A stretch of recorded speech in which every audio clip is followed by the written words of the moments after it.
Hello and welcome to the Decibel Boost Podcast, the official music podcast for the website Surreal Resolution. I'm your host, Robert, with a very important pre-podcast message. They're good dogs, Brent. And with me, I have... the Kaiser Neko of Surreal Resolution, Alex. And... Hang out this dungeon now. I'm sticking here. Yep. Mark is, after an extended stay at the dungeon, he's back. Yay! Yeah. Jeez, that episode was such a bitch to edit because, okay, anybody who listened, you heard, like, the audio issues on his end. When I was looking at, like, the waveform, the Audacity file of, like, his recording, the entire thing was basically just, like, how do I put this? Flatter than Megan Fox. Ooh. Damn. Boom, roasted. And so I was just, I just had to keep like hitting amplify like on a whim, just like over the blank spaces, hoping like I hit something resembling usable audio. That's all the static. I bet that was a lot of fun. I thought using a new mic would make things better. I thought wrong. Get a snowball mic. Well, I mean, that's the kind of mic I'm using right now, and you know, it is louder, yes, than whatever the hell it was Mark was using last week, but you know, it still comes out ridiculously quiet. And I need you to keep this in mind. I'm of Cuban descent, so I have a naturally loud, like, speaking voice. And even then, it still comes out, like, kind of quiet if you're looking at, like, the Audacity file. So, I don't know, maybe I can get something as good as Alex's one day, but... My microphone cost all of $150, and it was well worth it. Soon. And I'm poor. Well, not that poor. Just middle of the road shit. You're like me. Not poor, not rich. Mostly not rich. Must be fun to be not rich. I mean that sarcastically. No, it's terrible. Of course. So, yeah, let's get into the formality. So, how have you guys been? What have you all been up to? I have started my new job. Woo! Alright, you're working more now. And it's been kind of slow, just cleaning rooms and making sure the hotel is ready for opening day. Yeah, my work day today was the exact opposite, because I work as a clerk in a college campus, and today is the start of registration day, so there were so many students. So many students with questions and seeking advisement, and not enough academic advisors in the department at any one given time. Wow, I don't miss those days at all. Thank God I graduated this year. Or I did. Yeah, but dude, imagine what it's like being on the other end of that, when you're the one that has to, like, you know, facilitate, like, most of their requests and stuff, and make sure that they all get the attention they need. You're worn out, aren't you?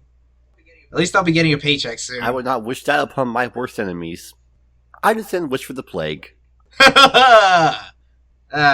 Jokes. So, as always, we're going to get into the news songs of the week and the music news. But before that, I want to throw out an album recommendation. I believe I mentioned that it came out last week, but in case you missed it, the newest release from Chicago thrash band Oozing Wound titled Whatever Forever just dropped. And, you know, I'll admit, thrash as a whole doesn't really do as much for me as it used to when I was a wee youngin' back in the day. But this shit is, like, really fucking good. Okay, writing that down. New album. Okay. Alex knows, and now the rest of you listening out there will know. You have no excuse. So, with that out of the way, and while we're on the subject of thrash, let's get into the new music of the week, starting with a new release from the band Testament. Yeah. Who doesn't like themselves some Testament? I know I do. Kind of. I know I do. I remember seeing them live in high school when they opened for Anthrax around the time of the Worship Music, you know, tour cycle. They got a new release dropping on October 28th, of course with the ever so metal title of Brotherhood of the Snake. Yeah. And they released a song called Stronghold, or probably Stranglehold, I may have misspelled that title, via another one of those weird visualizer, like, 360-degree videos. I really got to get my hands on some kind of virtual reality thing so I can watch those properly. Get yourself a Google Cardboard thing. It's only like $15. Well, I mean, if it's cardboard, Yeah. like, of course it Like is. mine. Where would you even find that anyway? You can buy it from Google directly, or if you're lucky, someone will put it out for record store day, like Run the Jewels did, which is where I got mine. Yeah, don't remind me. The record store I went to literally only had like one of those, and someone already grabbed it by the time I got there. Yeah. But anyway, on the subject of Testament, what is there to say? It's thrashy as fuck, and it's heavy as fucking balls. Yeah. Now, for me, I have a sort of here and there relationship with Testament. I'm not, a super deep fan. I listen every now and then when I hear him on YouTube or on, Spotify or even on satellite radio when I'm in a car. I've just never been able to really get into Testament, but I'm sure if I have all the time on my hands to do so, I could just go through discography in like maybe 2 days. I can imagine that. Yeah. And I have to give a whole lot of appreciation to their guitar player, Alex Trebek. He got a fine taste in guitars, silver bursts, I like. Very nice. Yeah, I think the main thing I like about the song is just, I think they have like some of the best production of like any thrash band out there. It just, the songwriting is already heavy on its own, but when you factor in just the really saturated tones of like the guitars and like the drums and everything, it just makes it sound like absolutely massive. Yep, it's all real, and it's not sampled. Thank God. Thank God indeed. So yeah, Testament, Stranglehold, Brotherhood of the Snake out October 28th.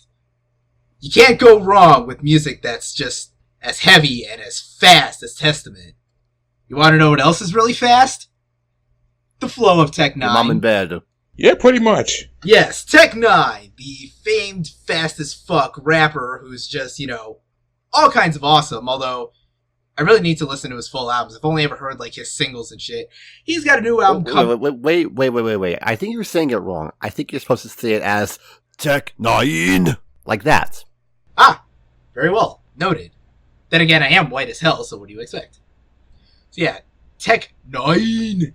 He's got a new album coming out on December 9th titled The Storm, and he dropped what, according to my knowledge, is the second single from this album, featuring choice, collaborators Joyner Lucas and professional Kendrick Lamar impersonator Logic.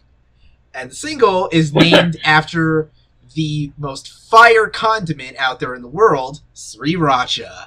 And it is very fire. I'm pretty sure there's a silent R in there, like there's a silent J in yogging. Sriracha. Yeah, like the greatest thing that ever happened to my life. Pay attention, Mark. If you've ever listened to any Tech 9 music, it's pretty much about what you expect. His flow is fucking lightning fast. He's got really, witty, like, wordplay, and, how he messes around with, like, rhythms and shit with his voice. And he pretty much just brings the straight fire, rapping about how awesome he is. And, of course, Logic and Joyner Lucas follow suit as well, with fucking Joyner. Holy shit, that guy raps even fucking faster than Tech 9. Yeah, I was actually really impressed with that verse. Like, he almost comes close to shit. I think he might even be faster than Busta Rhymes. No shit. We'd have to do sort of a experiment to see who is the true, masterful, fastest rapper out there. Indeed. Any thoughts, gentlemen? Oh yeah, I got some small thoughts. This song gets some pretty standard Tech 9 stuff. Like, I think he's a good rapper. I think he does spit fire in the song, and everybody can. I mean, Logic.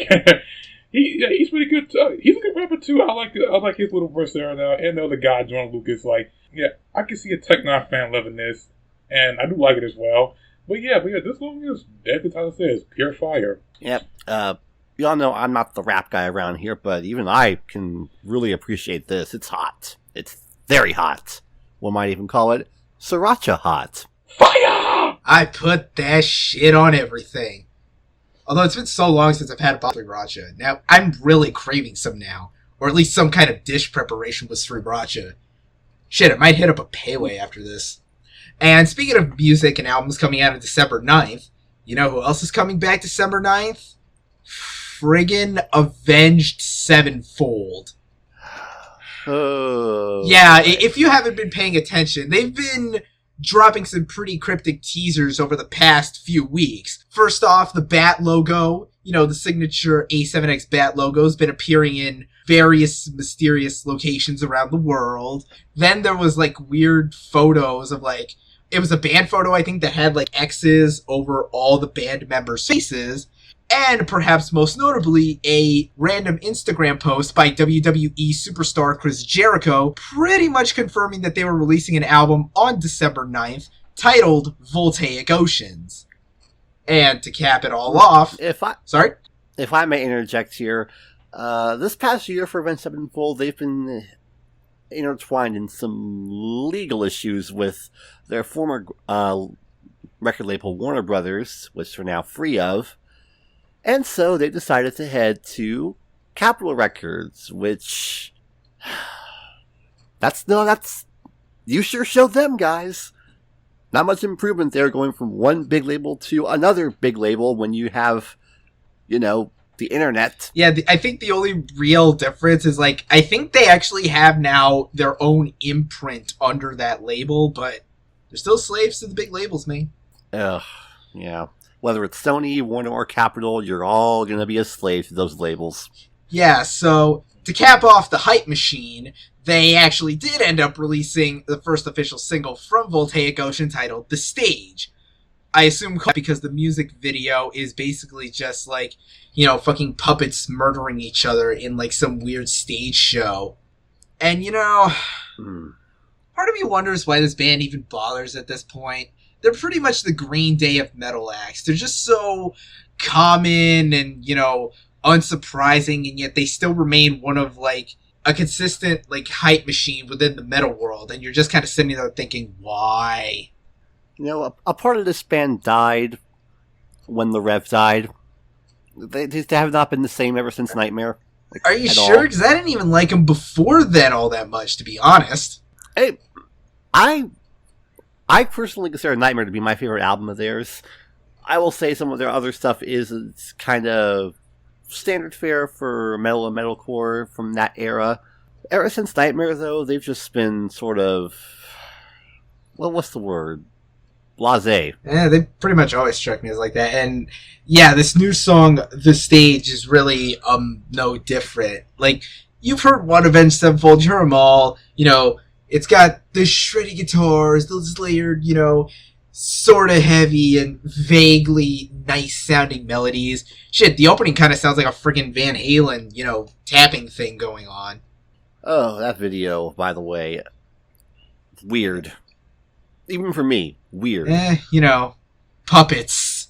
Not just puppets, but also puppets that featured Vladimir Putin and Hillary Clinton. I wonder if that's supposed to mean something. And yet, conspicuous by his absence... Were you going to follow up with this, Rob? Donald Trump? There you go. Sorry, I was legitimately blanking on this. I was so zoning out just from the dullness of the music, that almost slipped my mind. Yeah. Kind of conspicuous by that absence there. But, I'm sure he's busy grabbing women by the... We don't speak of that. Yeah, let's not. No. Okay, so, yeah, you're going to have that to look forward to on December 9th. New Avenged Sevenfold, if you're really so desperately inclined. Or if you're a 15-year-old girl.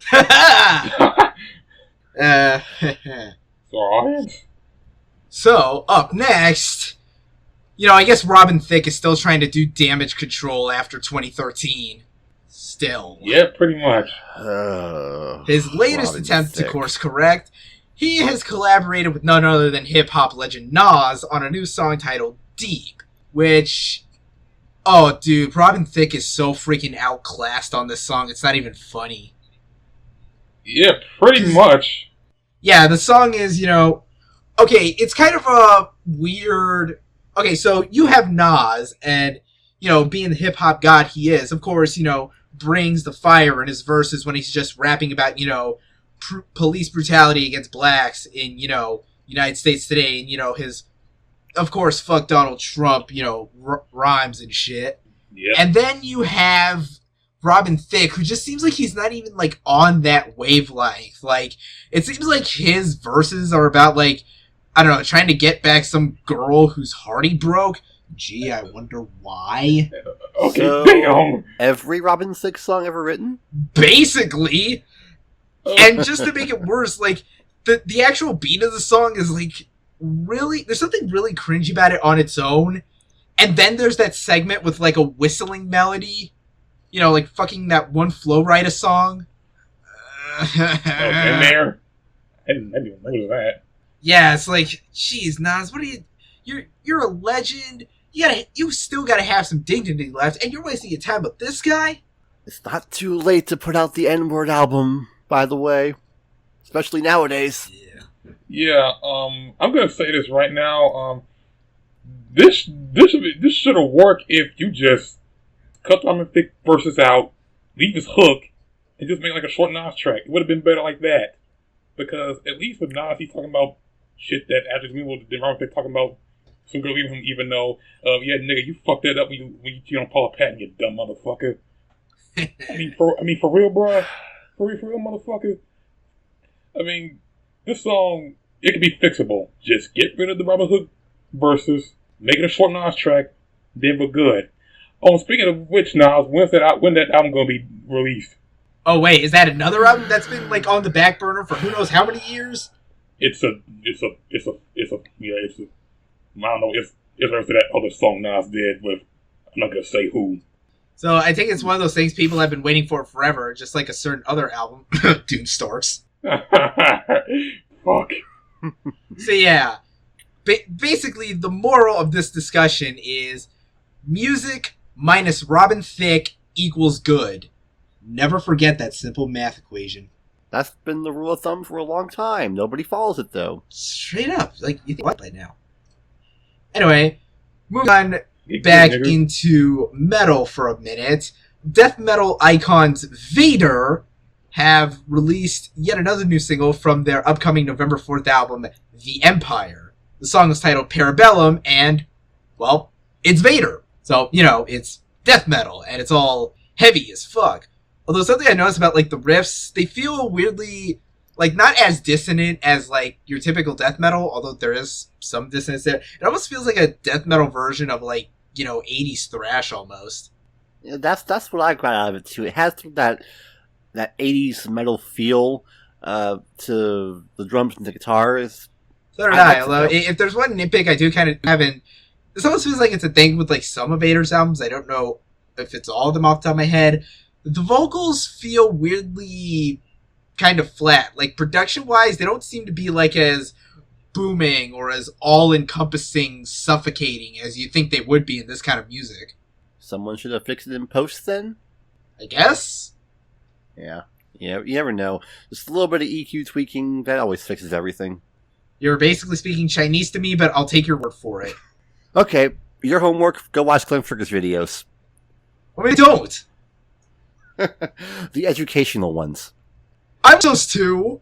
Well, then you should know how to mix heavy vocals. Yeah, you think I would, but, in case you haven't noticed, I don't have a lot of opportunities to do that now, do I? Well, whose fault is that? Moving on before we get into a fight here. Again. And again, on the topic of December 9th metal releases, a new album was announced, first I believe in 7 years, by metalcore stalwarts Zhao.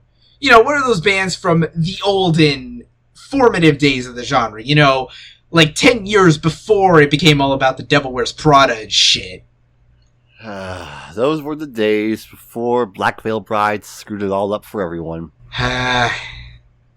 Memories.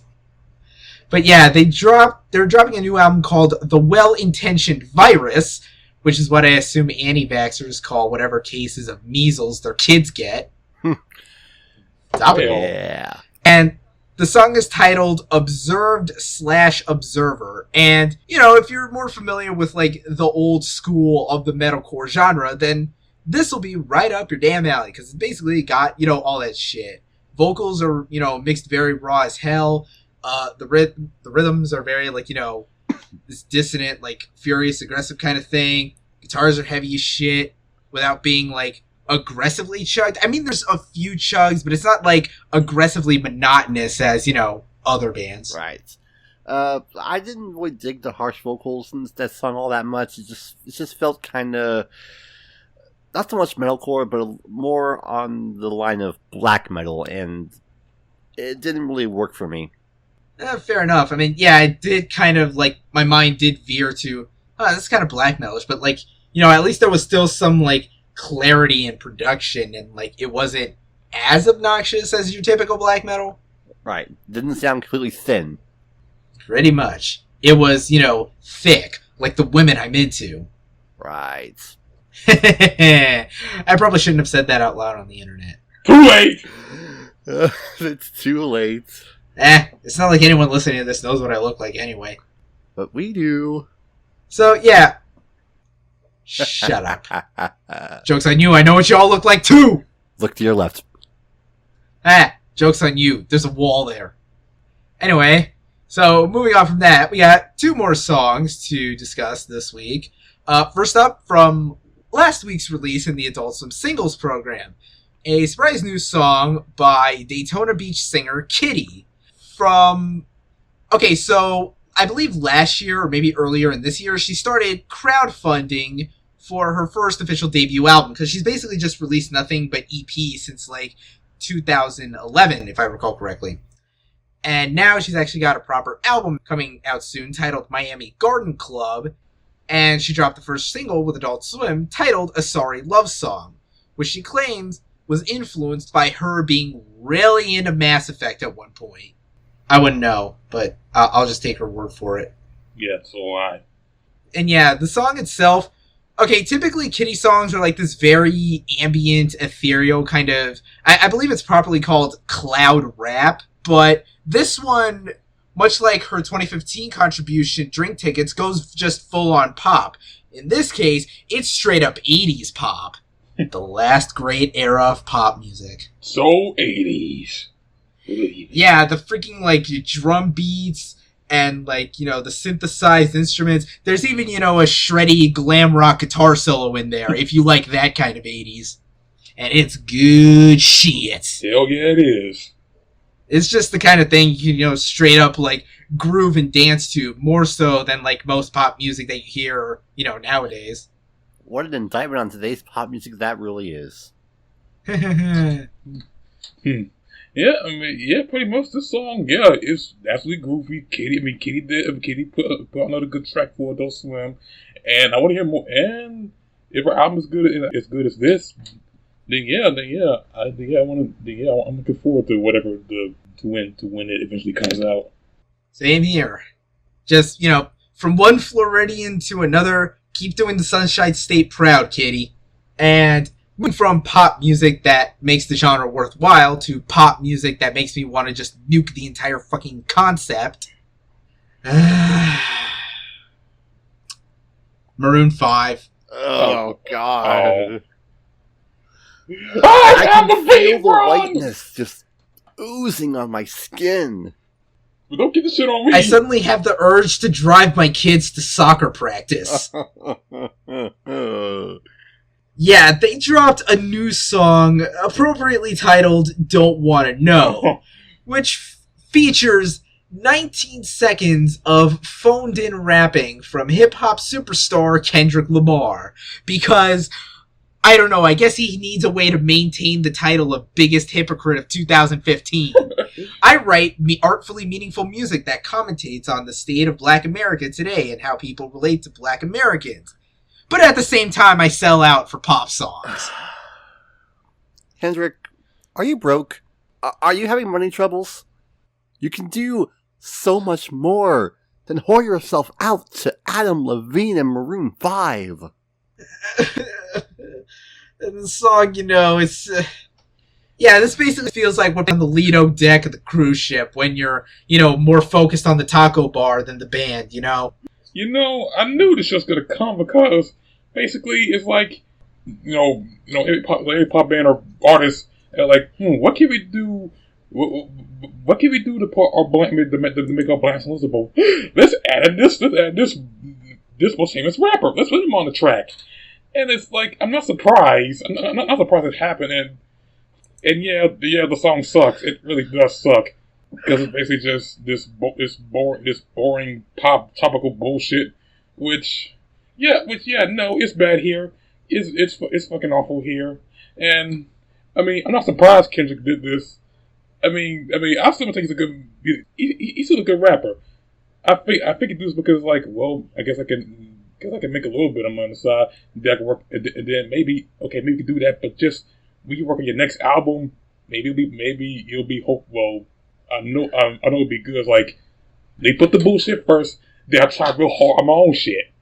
Yeah, but like, okay, Kendrick, does he really need any extra money? I mean, do you not recall that he released the only album that mattered in 2015?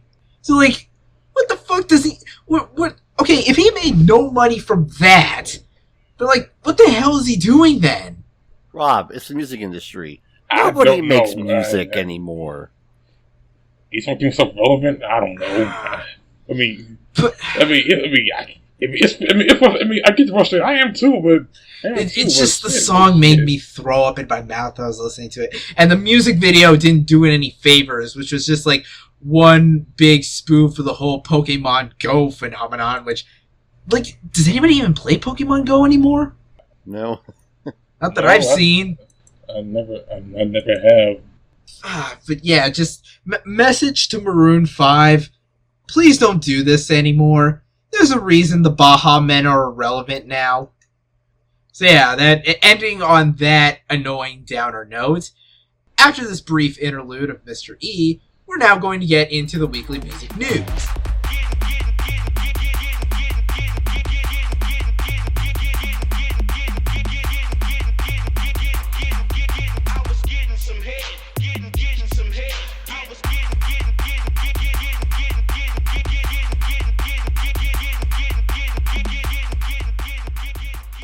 To start off with the music news, and while we're still continuing on the train of downer notes, yet another one bites the dust.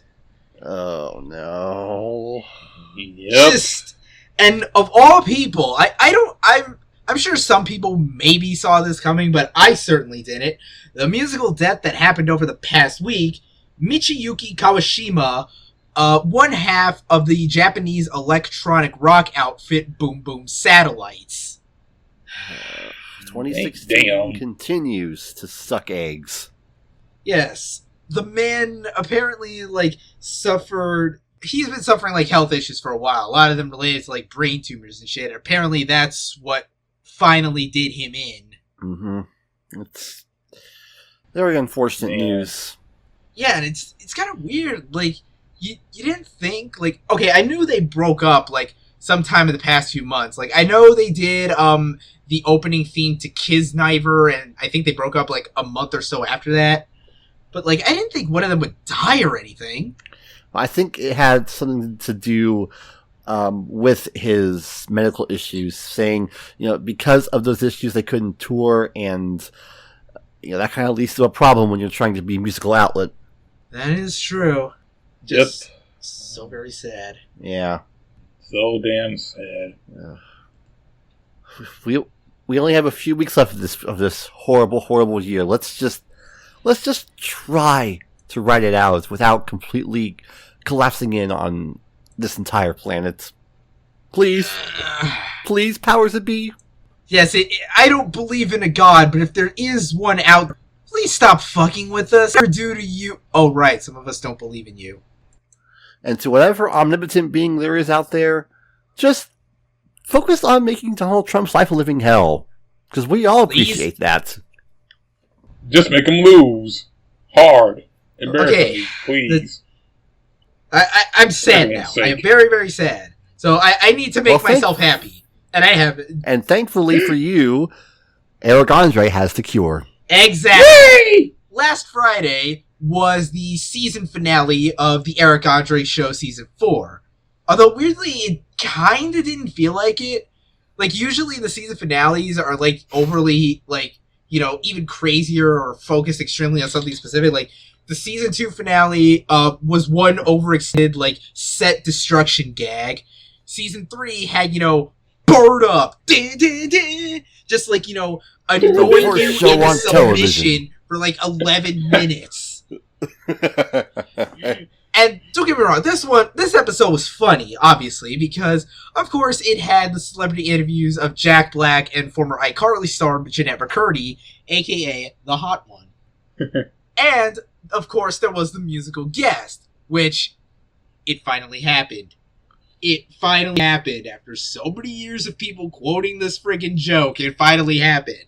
On the season finale of the Eric Andre show, it was finally time to investigate 311. Ah, yes. Yes. The The famous, reggae punk band were finally invited onto the show after years, well, a year and a half or so, but still a great many months of Investigate 311 being one of the most popular quoted jokes from season 3. And, oh my god, this was so great. I'm not a big fan of 311. I get really annoyed whenever I hear a song of theirs on the radio. So watching this, it was so cathartic. Just watching them get the crap eaten out of them. Yes, the weird fat guy who first declared Investigate 311, of course, started off investigating them before Eric Andre started engaging in all kinds of Gitmo-style torture tactics against them. To what end, I don't really know. So, there was like, the water suffocation thing, beaten with a baseball bat. There was T-Pain. I know, right? I believe Kraft Punk got involved as well. Oh, yeah. I believe Kraft Punk got involved. Yeah, there was just like, literally the last shot of the episode was just like some random, just out of nowhere Kraft Punk just tackling someone. Shit, even Robot Hannibal returned. You pay close attention. And now we wait for season 5. Yeah, season 5. When? Coming in 2022. Knowing Adult Swim schedule. Please, Adult Swim. Please can we just get it right away? Alright, so now we're out of the funk, and we can move on to some, more varied news items. Starting, of course, with Jeopardy! Yeah. A show that some people watch, I assume. I honestly don't know if people still watch Jeopardy! Maybe old people, I don't know. It's still on TV, isn't it? Yes, and recently, within the past week or so, it caused a little bit of a stir because there was a contestant who, at one point, she was asked about her interests, and she mentions that she's really into nerdcore rap. For those of you who are in the blue about that, those are rappers who, rap about nerdy topics and shit, like comic books, video games, and the animes. And Trebek basically responded quite bluntly by calling her a loser. Or saying that the artists that she was into were losers. Just... What the fuck, Trebek? Class act, pal. Classy. A level of force and battle, you motherfucker. And, of course, this did not escape a good bulk of the nerdcore community, as many nerdcore rappers took to, social media to vent their frustrations. A few in particular, rapper Mega Ran made a pretty, humorous response to the whole thing, seemingly taking it all in stride, including making a very good point about how nerds are very likely more than Jeopardy's audience. Because, who else has all the time to obsess over the minutia of, like, I don't know, Russian political history, or who played drums in Nirvana before Dave Grohl? Oh, nobody knows that. And others in particular were more angry, perhaps most notably Adult Swim alumni MC Chris, who, of course, as we mentioned, recently dropped an album, so you can imagine he was more than a little on edge about the whole thing. That'd be too. Yeah, it's just, and again, to like what Mega Ran said, he has a good point. I mean, there are a lot of nerds who obviously watch Jeopardy who are trying to be all, ooh, I know that one. Ooh, I know that one too. Wait, shit, what was that one? I should know this one. So, just kind of, just declaring losers mostly. Dude, come on, like. Yeah, that's an asshole. There's no way you could have done this show for as long as you have. I don't even know how long he's been doing it, but you have to at least know that much, The moral of the story is, we do not shame anyone for their interests. Although, Except for Sword Art Online fans. Their interests are terrible. Although, at the end of the day, the winner in all of this was, of course, the contestant, who proceeded to take home first place on Jeopardy for 2 days in a row.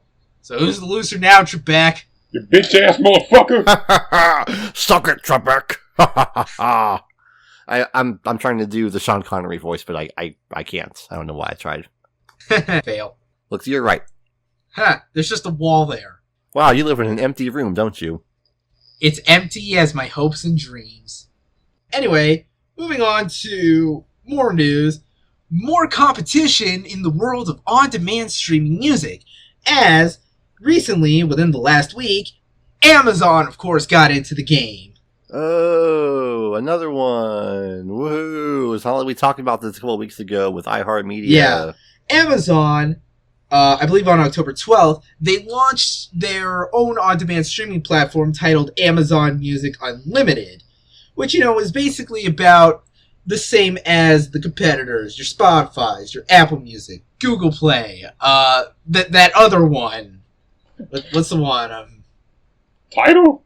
Is that? I don't even know. Is Tidal sounds like a thing that was probably a bad investment from the start, but what would I know? Oh, and as an update, Tidal has still not been sold as of this recording. We're going to keep beating that joke into the ground. It's a running gag. Come on. And as far as the price point, it's got like 3 tiers. If you're someone who owns one of those Amazon Echo devices, which, it seems like they've been pushing a lot recently, you can get Amazon Music for just $4 a month. If you don't have it and you're just an Amazon Prime subscriber, you get it for about $7.99 a month. I'm guessing that's in addition to the yearly fee you pay for Amazon Prime, I guess. Mm-hmm. And which is about, I think last time I checked it was like, crap, I don't even know off the top of my head, so I'm not even going to say it because I don't want to be corrected. Yeah. And of course, if you don't have either of those, you basically just have to shell out $10 a month, just like you would with the other guys. And it seems like I don't really know how much, like, firsthand, how different it is, like, from using it myself, because obviously I haven't. The only things, like, I could see, it sort of has, like, an automatic download feature where anyone can, download music that you think you would like, on your behalf. Because, you could totally trust that, right? No. That's a bad idea. Just ask Apple when they gave everyone a free U2 album. Not just that, but, like, I've seen the shit that Amazon tries to recommend to me based off my album purchases on the site. And if you really think I'm gonna buy Disturbed's The Sound of Silence, you got another thing coming. Oh. You don't even get me started. I get Amazon emails just about every week for music, and every week I see a freaking Ed Sheeran album in the recommendations. You're giving me 5 Dream Theater albums, which I already own, and an Ed Sheeran album in my recommendations. Why do I bother with you, Amazon? Oh, you actually sell a lot of good stuff that I want to get. That's right. But stupid me. Yeah, apart from, something like that, it also seems like they're really pushing the Echo integration. For example, like, probably one of the biggest features is that you can search, songs based off, like, snippets of lyrics. So I guess if you have an Echo, you could probably, like, sing something to it, and then it'll try to pick up on what the song you want is.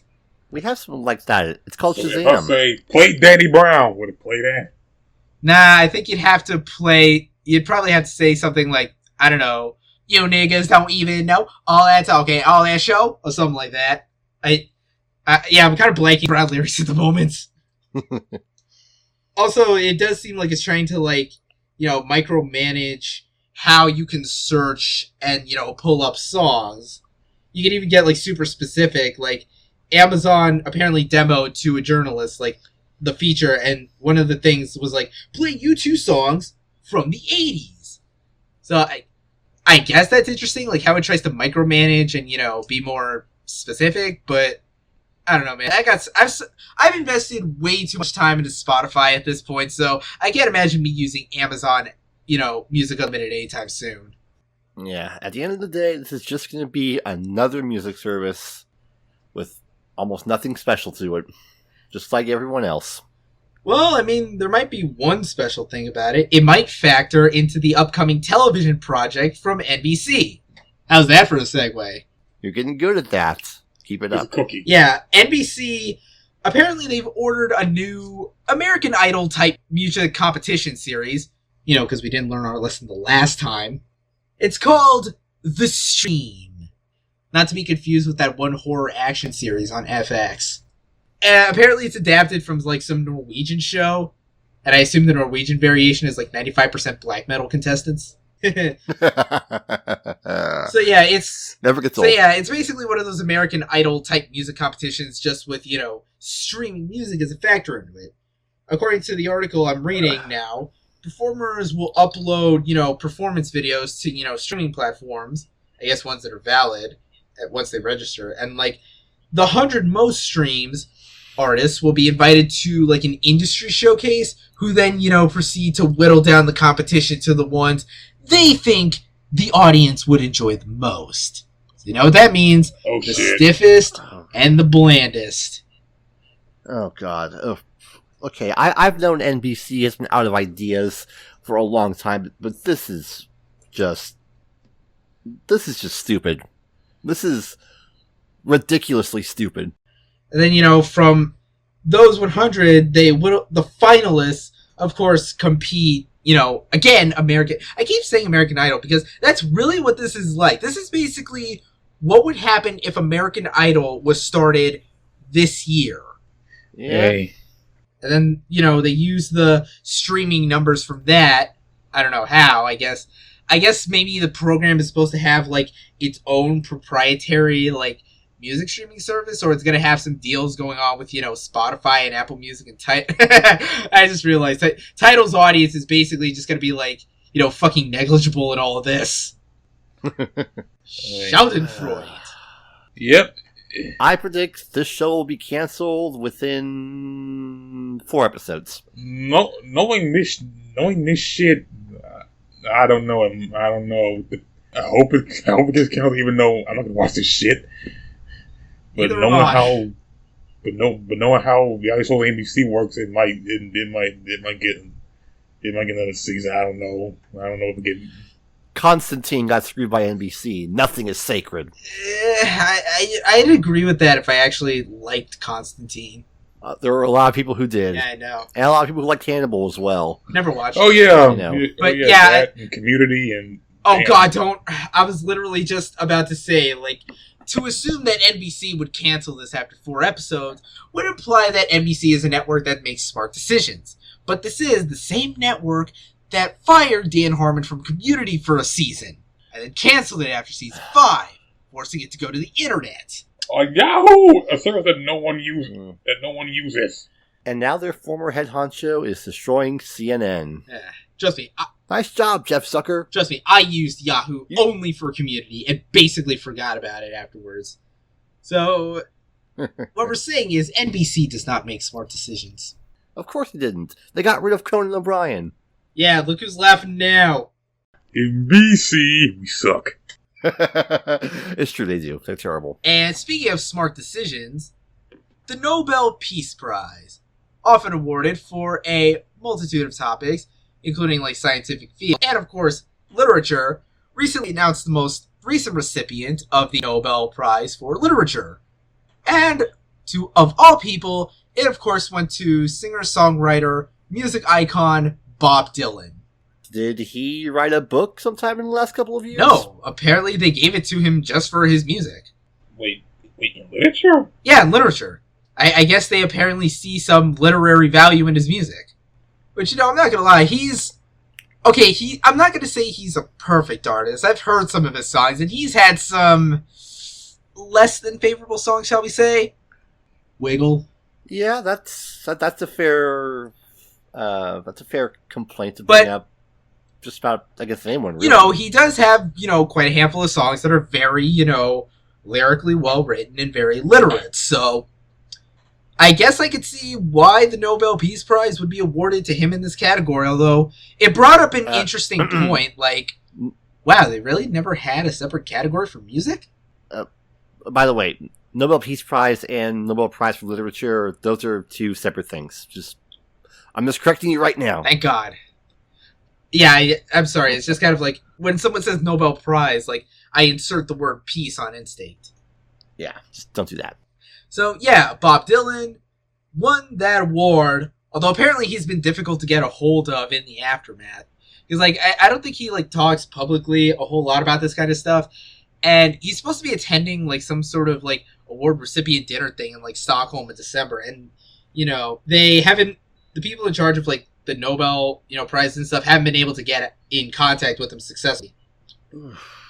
Well, Bob Dylan is kind of a strange fellow. He can be quite secretive, when he's not doing computer commercials. So, yeah, congratulations to Bob Dylan.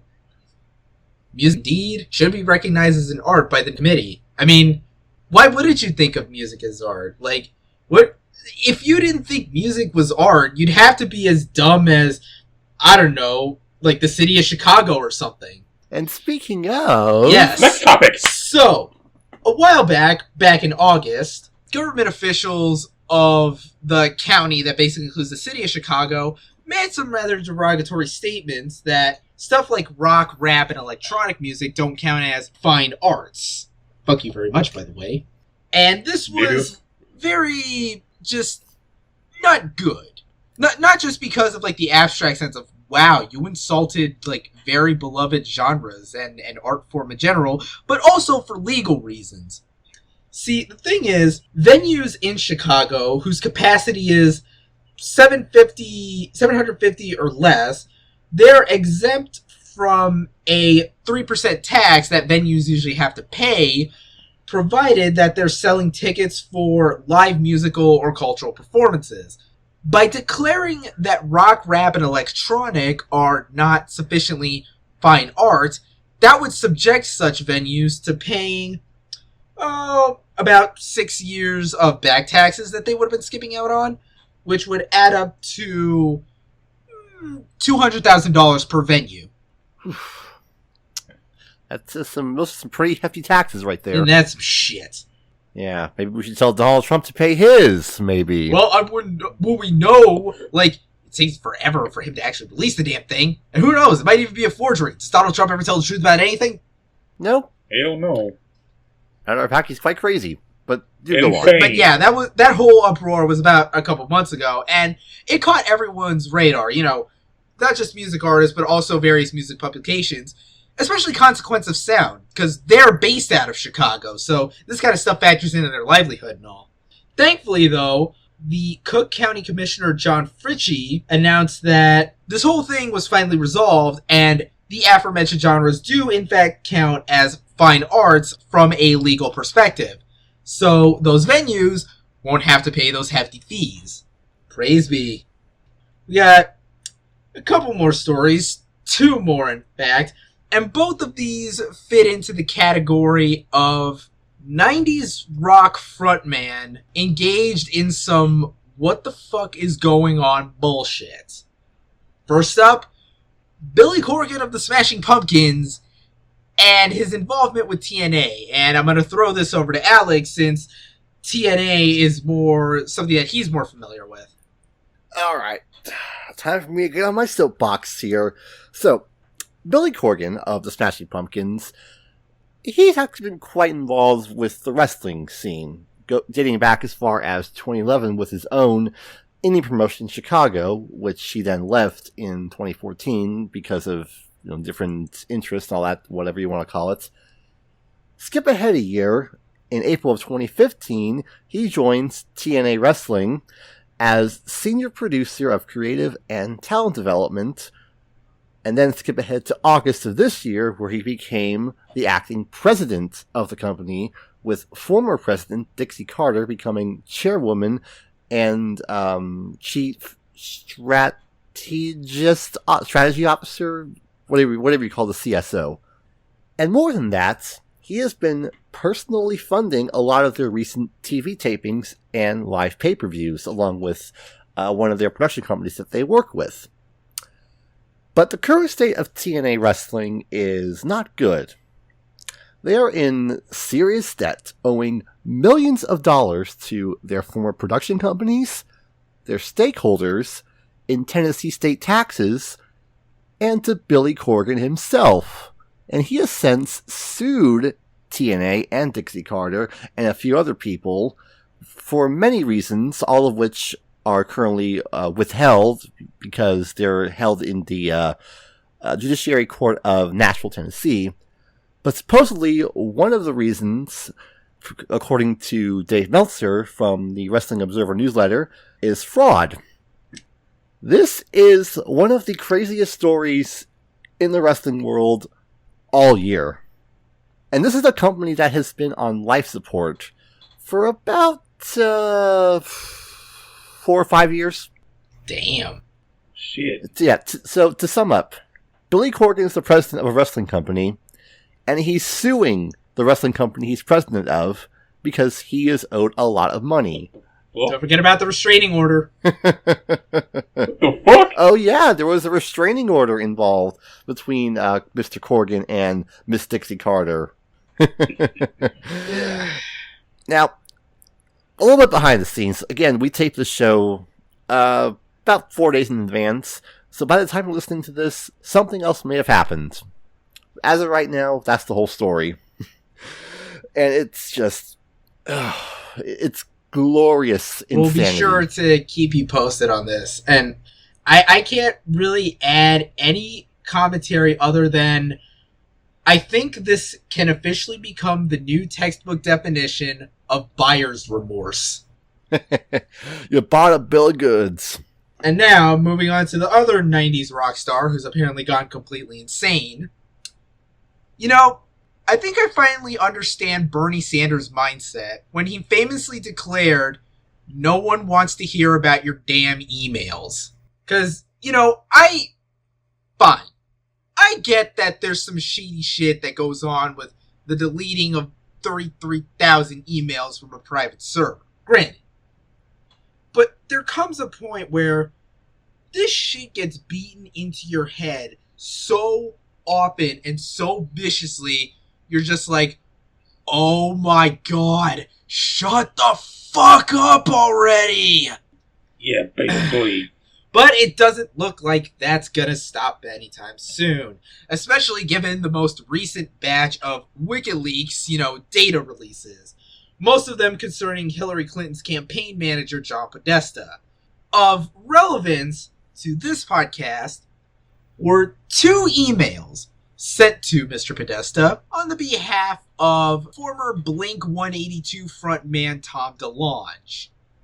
Now, you might be asking yourself, what might Mr. DeLonge have wanted to email the Clinton campaign about? Maybe he wants to set up a fundraiser. Maybe he wants to, hook up with the Clinton. Or, Clinton's, campaign and her advisors and staff. Kind of like how Pusha T apparently recently, put on a demonstration in Miami with Tim Kaine. But that's not a story worth getting into at the moment. Nope. Either way, you'd be wrong. Yes, wrong. The 2 emails in question concerned, of all topics, aliens. Oh, shit.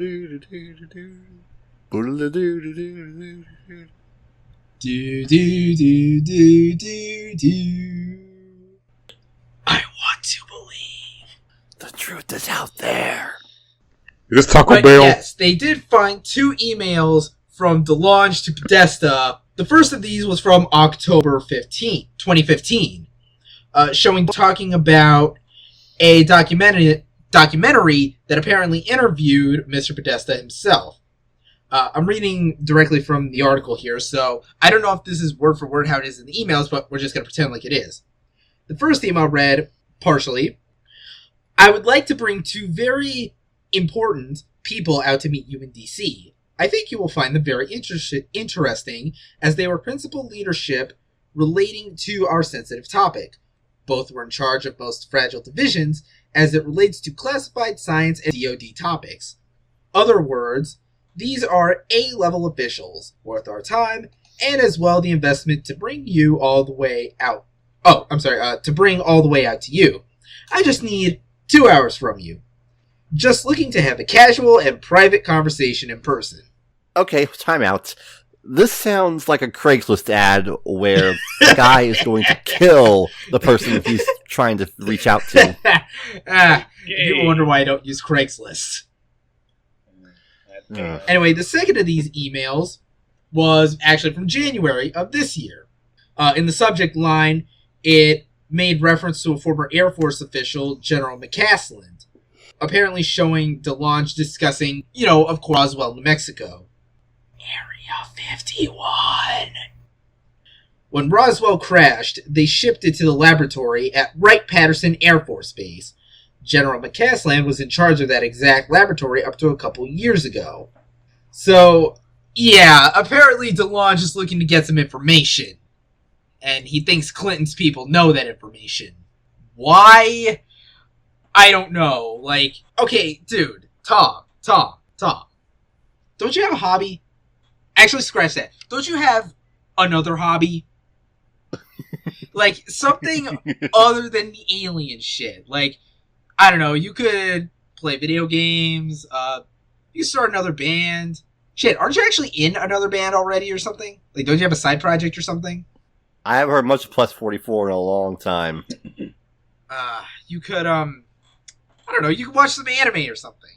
That works out for most people. Yeah, it works out for us. Yeah, pretty much. But, jeez, you're emailing the Clintons. You're emailing Clinton and Podesta about fucking... You know what? If these are the kind of emails that the Clinton campaign is receiving, no wonder she fucking deleted them. No one's got time to answer such stupid questions. Hey, maybe all those emails were just spam. You never know. God knows I have 30,000 spam emails in my inboxes. Deleted, man. Yeah. It's spam about spam. Oh, shit. But, yeah. Oh, by the way, it's currently unclear at the moment whether or not Podesta ever actually responded to the emails, but, I doubt it. Yeah, probably just a crank email. Delete. Bye-bye. So, that... I can't really, blame Clinton for deleting emails. If that's the case.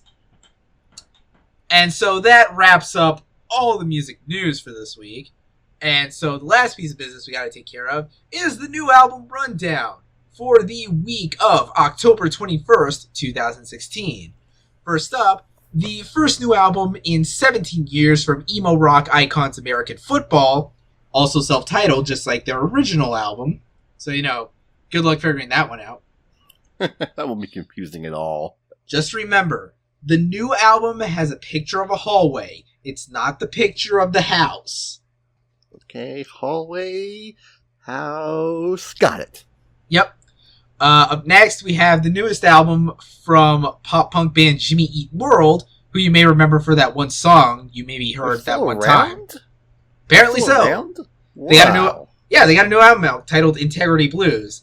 And on the subject of they're still around, the newest Korn release, The Serenity of Suffering, if you care. I assume someone listening has to. But if on the back. Yeah.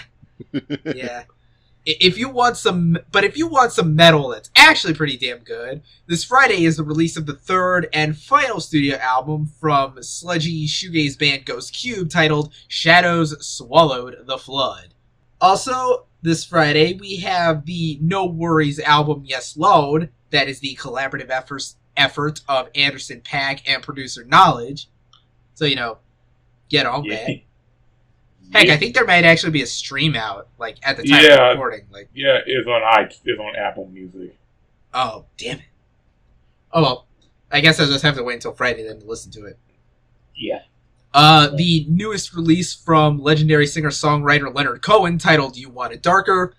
And no doubt the biggest new release of this week, the newest album from Mother Monster herself, Lady Gaga, titled Joanne.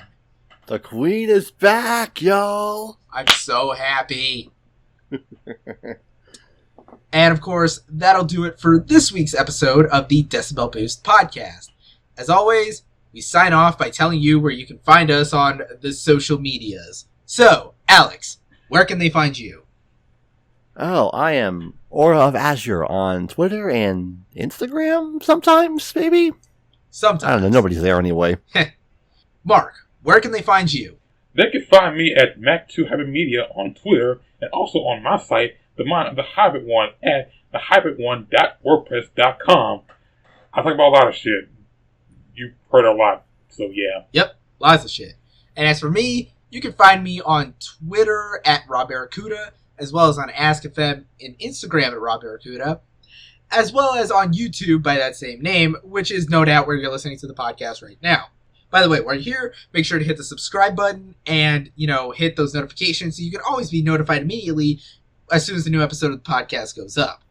And of course, this is the official music podcast of the website Surreal Resolution, which you can follow on Twitter at Surreal Reso, and visit the site directly at www.surrealresolution.com, as well as finding the podcast on its own subdomain, decibelboost.surrealresolution.com. So make sure you visit those sites and bookmark them so you can always check out the podcast, as well as a bunch of the other great content provided by, the staff of Surreal Resolution, which include the gaming podcast The Trading Stage, hosted by our friends Tyler, Joey, and John. And you can also find various written articles. Currently we have a bunch of, ongoing, weekly write-ups of various streaming anime shows from the season, including Drifters, Nanbaka, and Yuri on Ice, some of which are covered by our boy Alex here. Hi. Yep. So, yeah, make sure to keep that in mind if you want more great content than just the fantastic music content provided by us. Brag. And, of course, last but not least, shout out, as always, to the producer, Mr. E, for graciously letting me use his music for this podcast. Oh, and you might actually be hearing something from him, perhaps next week, perhaps? I haven't even told Alex or Mark about this yet. Wait, what? What are you hiding from us? Oh, you'll see. You'll see. Look behind you. You realize you can only say that joke so many times before it gets old. You don't say it anymore. Yeah. Besides, he knows if he says it again, I'll send him to the dungeon. Look in your mirror. Wait, what? So, yeah, that'll do it for this week's episode of the Decibel Boost podcast. Until next time, peace out. Oh, hell.